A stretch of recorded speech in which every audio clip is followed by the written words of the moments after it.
विद्यार्थियों, अब चर्चा करते हैं इस्लाम में नैतिक मूल्य। ये आपको आधार्य पाठ्यक्रम हिंदी भाषा और नैतिक मूल्य बीए, बीएससी, बीकॉम तृतीय वर्ष में पढ़ना है। तो आइए देखते हैं इस्लाम में नैतिक मूल्य। इस्लाम का अर्थ है अल्लाह के आदेश के समक्ष शीश झुकाना। इस्लाम एक ईश्वरवाद को मानता है। ईश्वर एक है, सृष्टि में केवल वही उपासना के योग्य है। हर वस्तु जड़ एवं चेतन, दृश्य एवं अदृश्य ईश्वर की इच्छा के आगे आत्मसमर्पित है। इस्लाम धर्म के पवित्र ग्रंथ का नाम कुरान है। इसके अनुयायियों को मुसलमान कहा जाता है। ईश्वर ने मोहम्मद साहब से पहले भी धरती पर कई दूत भेजे हैं, किंतु मोहम्मद साहब इस्लाम धर्म का प्रचार करने वाले अंतिम दूत थे और कुरान मुस्लिम धर्म का अंतिम धर्म ग्रंथ है। मोहम्मद साहब ने मुसलमानों को इस्लाम के आधारभूत सिद्धांतों की शिक्षा दी है और ये शिक्षा कुरान पर आधारित है। कुरान में बताए नियमों, सिद्धांतों और उसकी शिक्षा को मोहम्मद साहब ने खुद अपने जीवन में उतारा है और उसी का उपदेश दिया है। उनका व्यक्तित्व और कृतित्व कुरान की शिक्षा और मुसलमानों का पथ प्रदर्शन दोनों करते हैं। उनकी जीवन शैली और दिनचर्या भी मोहम्मद साहब ने निर्धारित की है। देखिए, इस्लाम धर्म के 5 महत्वपूर्ण स्तंभ कौन कौन से हैं। पहला है तौहीद, दूसरा है नमाज, तीसरा है रोज़ा, चौथा है हज, पाँचवा है ज़कात। तौहीद का अर्थ है साक्षी, गवाही देना। इस्लाम में इसका अर्थ फारसी घोषणा से है, ला इलाहा इल्लल्लाह मोहम्मद और रसूल अल्लाह, अर्थात अल्लाह के सिवा कोई और परमेश्वर नहीं, मोहम्मद उसके दूत हैं। इस घोषणा के बाद प्रत्येक मुसलमान एक ईश्वरवाद और मोहम्मद साहब को अपना विश्वास पात्र मानता है और यही इस्लाम का सबसे प्रमुख सिद्धांत है। दूसरा है नमाज। नमाज उर्दू में फारसी शब्द सलात का पर्याय है। इसका अर्थ है दुआ, प्रार्थना। कुरान में सलात शब्द बार बार आया है। प्रत्येक मुसलमान को नमाज पढ़ने का आदेश दिया गया है कि नियमित रूप से नियम पूर्वक विधिवत नमाज पढ़नी चाहिए और नमाज के लिए कुरान में अल्लाह का आदेश है, ईमान वालों सब्र और नमाजों से काम लो। प्रत्येक मुसलमान 5 बार दिन में प्रतिदिन नमाज पढ़ता है और 5 नमाजों का उदाहरण ऐसा है मानो आपके द्वार पर 5 पवित्र नहरें बह रही हों।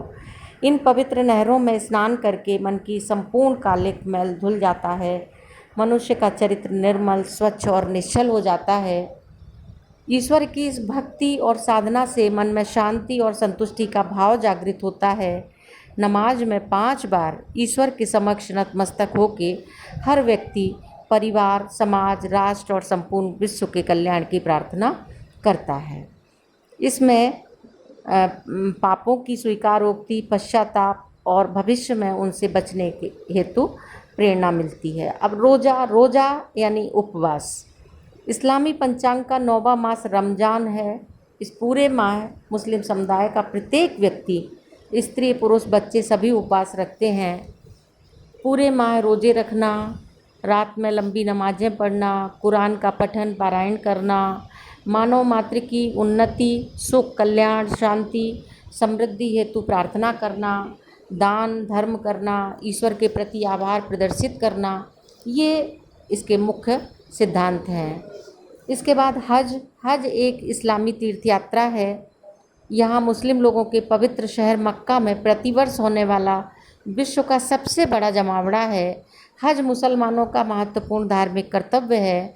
यदि शरीर से स्वस्थ एवं आर्थिक रूप से समर्थ व सक्षम है तो प्रत्येक मुसलमान को अपने जीवन काल में एक बार हज जरूर करना चाहिए।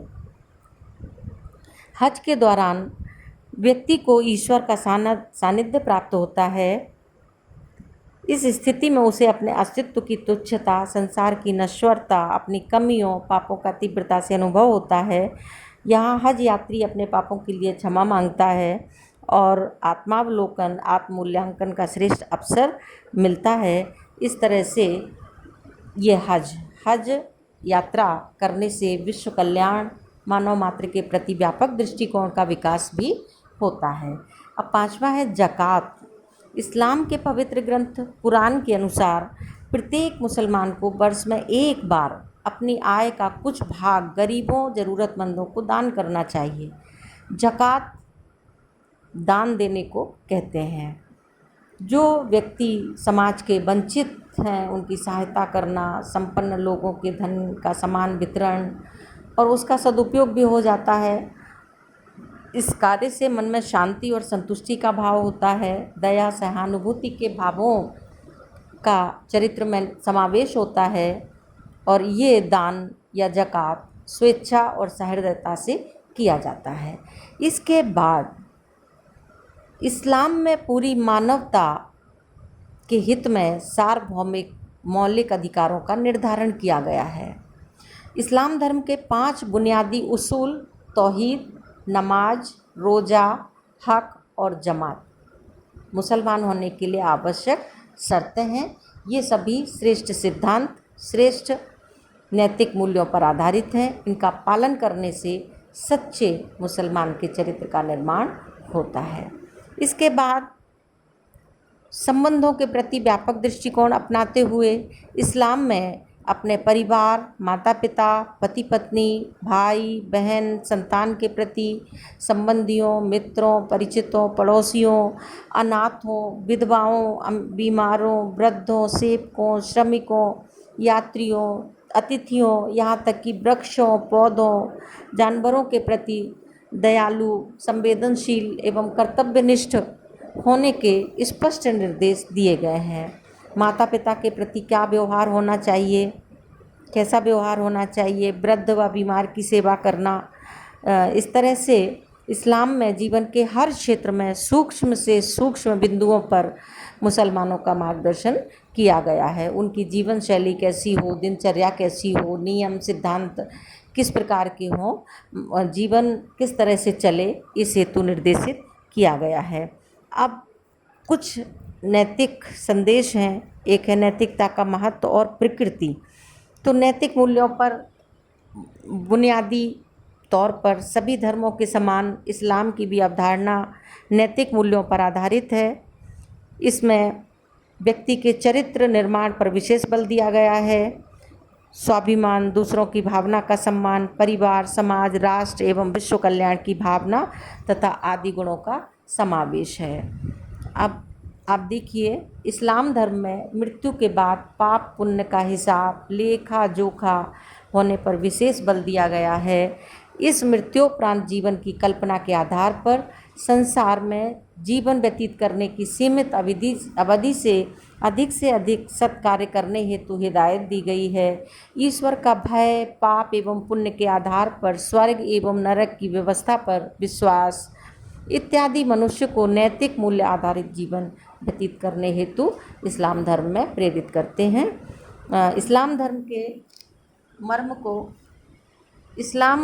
के मर्म को कुछ सूफी संतों ने समझते हुए भारत में इस धर्म के प्रचार प्रसार के लिए नैतिक रूप को अधिक उजागर करने का प्रयास किया है।